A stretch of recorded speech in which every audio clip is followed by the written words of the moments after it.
नमस्कार. चला तर मी कल्पना आज एक नवीन रेसिपी घेऊन आलेले. ती सोपी आहे, सर्वांनाच बनवता येईल. अगदी खमंग लहानापासून मोठ्या पण आवडणारी आहे. ह्या ठिकाणी एक लसणाचा गड्डा घेतलेला आहे, तो सोलून घेतलेला आहे. त्यावरची आता साल काढून आपण मिक्सरच्या पेक्षा ह्या ठिकाणी आपण खलबत्ता वापरलेला आहे. खलबत्त्यामध्ये ठेचून घ्यायचं आहे. ठेचून घेतलेल्या लसणाची चव ही अप्रतिम लागते. तुम्ही नक्की ट्राय करून पहा. ह्या ठिकाणी लसण ठेचून झाला की आपण कुकरला बटाटे लावून घेतले. साधारणतः अर्धा किलो इतके बटाटे मी कुकरला लावलेले आहेत आणि कुकर 3 शिट्ट्या करून कुकर बंद करून आता ही जी बटाटे लावलेत आपल्या खाली काढून घ्यायचे. बटाटे काढून झालेले आहेत. ह्या ठिकाणी पाहू शकता बटाटे काढून घेतलेले आहेत. आता त्यावरची साल काढून घेणार आहे.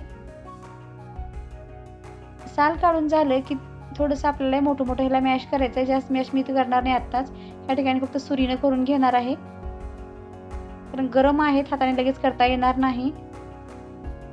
अगदी मोठं केल्यानंतर आपल्याला अगदी बारीक करून घ्यायचं आहे. आणखी ह्या ठिकाणी मिक्सरचं भांडं घेतलेलं आहे. त्यामध्ये हिरवी मिरची टाकायचं आहे, कढीपत्ता टाकून घेतलेला आहे, थोडीशी कोथिंबीर टाकून द्यायचं आहे.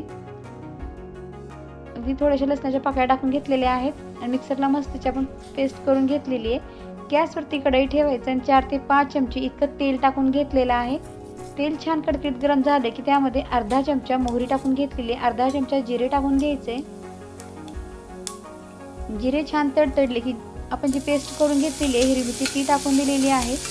ह्या ठिकाणी हिरवी मिरची आपण कमी जास्त करू शकतो. जर तुम्हाला तिखट जास्त हवं असेल तर आणखीन वाढवलं तरी चालते. आता ह्या ठिकाणी आपण थोडीशी हळद टाकून घेतलेली आहे. मिक्स करून झालं की आपण जो बटाटा मॅश करून घेतलेला आहे तो टाकून द्यायचा. मी अगदी थोडासा आता बारीक करून घेतलेला आहे, पण ह्या ठिकाणी मी झारा घेतलेला छोटा. झाऱ्यानं जर हलवलं आणि ह्या ठिकाणी मॅश केलं तर खूप लवकर मॅश होतं. कढईमध्येच आपल्याला दुसरं करायची गरज पडत नाही. ह्या ठिकाणी मीठ टाकून घेतलेलं आहे, किंवा तुम्ही खिसणीनं केलात तरी चालते, पण थोडीशी घाई असल्यामुळे मी असंच केलेलं आहे. ह्या ठिकाणी थोडंसं प्रेस झारानं केलं तर खूप लवकर मॅश होतं, कारण आपला जो बटाटा आहे तो खूप छान उकडलेला आहे. त्यामुळे खूप लवकर मॅश होऊन एकत्र होऊन जाईल. जे गाठी आहेत ते सर्व आपल्याला झाऱ्याच्या साहाय्यानं फोडून घ्यायचं आणि एकत्र करून आपल्याला सॉफ्ट बॅटर तयार करायचं. ह्या ठिकाणी 1 चमचा धने पावडर टाकलेली आहे. ह्या ठिकाणी आपण कढीपत्ता कोथिंबीर मिक्सरला काढल्यामुळे जेव्हा आपण जो पदार्थ बनवणार आहोत त्यामध्ये बिलकुल अडकत नाही. त्यामुळे आपण असं मिक्सरला काढून मसाले ह्या ठिकाणी टाकलेले आहेत. एकत्र होऊन पाहू शकता ह्या ठिकाणी मस्त बॅटर आपलं तयार झालेलं आहे. मऊसर आपलं बॅटर तयार झालं आहे. ह्या ठिकाणी बॅटर व्यवस्थित तयार झालं आहे. बाउलमध्ये आपल्याला काढून घ्यायचं आहे. थंड झालेलं आहे, काढून घेतलेलं आहे. पाहू शकता अगदी मस्त घट्टसर असं आपलं बॅटर बनून तयार झालेलं आहे. ह्या ठिकाणी नेहमीप्रमाणे आपण गव्हाचं पीठ जसं मिळवतो त्याच पद्धतीने गव्हाचं पीठ मळून एक अर्धा तासापूर्वी ठेवलेलं आहे. जेव्हा आपण पराठे बनवतो त्यावेळेस आपल्याला अर्धा तासापूर्वी पीठ मळून ठेवायचं. त्यामुळे पराठे अगदी मस्त होतात आणि जे आपण सारण केलेलं आहे बटाट्याचं ते बिलकुल बाहेर येत नाही आणि फटाफट आपले हे टम्म फुगलेले असे पराठे बनवून तयार होतात. तुम्ही नक्की ट्राय करून पहा. ही पद्धत अगदी योग्य आहे, बिलकुल बिघडत नाही. ह्या ठिकाणी पोळी जसं बनवतो त्या पद्धतीने आपण एक गोळा घेतलेला आहे आणि मधोमध थोडं आपण खोल करून घेतलेला आहे. पूर्णासारखा आपल्याला इतका उंडा घ्यायचा आहे आणि तो पिठामध्ये व्यवस्थित बसवून घ्यायचं आहे. बोटाने आपण प्रेस करत आता मध्ये घातलेला आहे आणि पॅक करून टाकायचं आहे. जे की आपण जे सारण केलेलं आहे ते बाहेर येणार नाही ह्या पद्धतीने आपण पॅक केलेलं आहे. अगदी असं गोल फिरत आपण व्यवस्थित धरून घ्यायचं, म्हणजे बिलकुल बाहेर येत नाही. कारण आपण ह्या ठिकाणी रुमाल सुद्धा वापरणार नाही. डायरेक्ट पोपटावर केलं तर सुद्धा हे पराठे बिलकुल फुटणार नाहीत. अगदी व्यवस्थित हे पराठे बनवून तयार होतात. सुरुवातीला थोडंसं गव्हाचं पीठ टाकून उलटं सुलटं करून आपण लाटून घेणार आहेत, म्हणजे चिकटणार नाही पोपाटाला. आता ह्या ठिकाणी हलक्या हाताने आपल्याला सुरुवातीला प्रेस करत करत लाटून घ्यायचंय.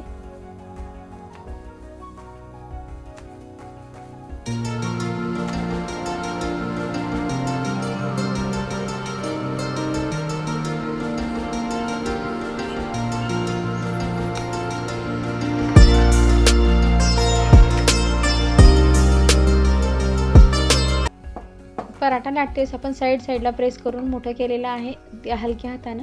ह्या ठिकाणी मस्त आपला तवा गरम होण्यासाठी ठेवलेला आहे आणि गरम झालेला आहे. जो पराठा बनवून घेतला तो टाकून दिलेला आहे. आता एका साईडनं आपल्याला थोडंसं बबल्स यायला सुरुवात झाली की थोडंसं आपण तेल लावून घेणार आहोत. बघू शकता ह्या ठिकाणी अशी बबल्स आले की आपण तेल लावून घेतलेलं आहे आणि एक साईड आपल्याला आता उलटून टाकायचं. उलटून टाकल्यानंतर ह्या ठिकाणी पराठा आपला मस्त टम्म फुगतो. अगदी सोपी पद्धत आहे, सहज कोणालाही बनवता येते आणि परफेक्ट हे आलू पराठे बनवून तयार होतात. तुम्ही नक्की ट्राय करून पहा. केल्यानंतर कमेंटमध्ये सांगायला विसरू नका, किंवा तुम्हाला आणखी कुठे रेसिपी पाहिजे असेल तर नक्की कमेंट करून सांगा. दाखवण्याचा नक्की प्रयत्न केला जाईल. अगदी मस्त पुरणपोळीसारखी लुसलुशीत आपला हा आलू पराठा बनून तयार झालेला आहे. दोन्ही साईडनं आपण व्यवस्थित आता ह्या ठिकाणी तेल लावून भाजून घेतलेला आणि मस्त खमंग असा आपला आलू पराठा बनवून तयार झालेला आहे. तर आपला हा आलू पराठा खाली काढून घ्यायचे आणि त्याच पद्धतीनं आपण दुसरा आलू पराठा तयार करून घेणार आहोत. अगदी मऊ लुसलुशीत पराठा बनवून तयार झालेला आहे खाण्यासाठी. आता ह्या ठिकाणी मी सर्व पराठे असंच बनवणार आहे.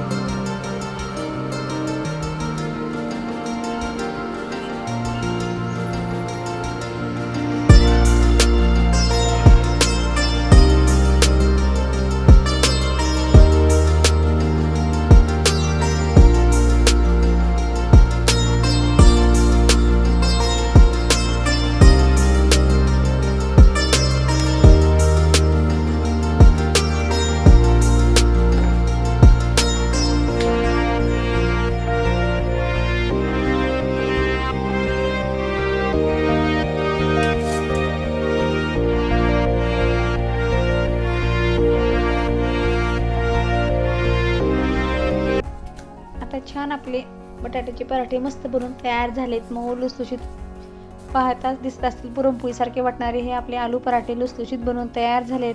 अगदी मुलांना टिफिनमध्ये देण्यासाठी. रोज रोज चपाती भाजी खाऊन मुलं कंटाळा करतात, त्यावेळेस असं तुम्ही आलू पराठा बनवून दिलं तर ते मुलांना अगदी मस्तच आवडेल. ह्या ठिकाणी मी चटणी बनवलेली आहे, शेंगदाणा आणि खोबऱ्याची चटणी आहे. ही चटणी जर तुम्हाला पाहायची असेल तर नक्की कमेंट करून सांगा, दाखवण्याचा प्रयत्न करेन.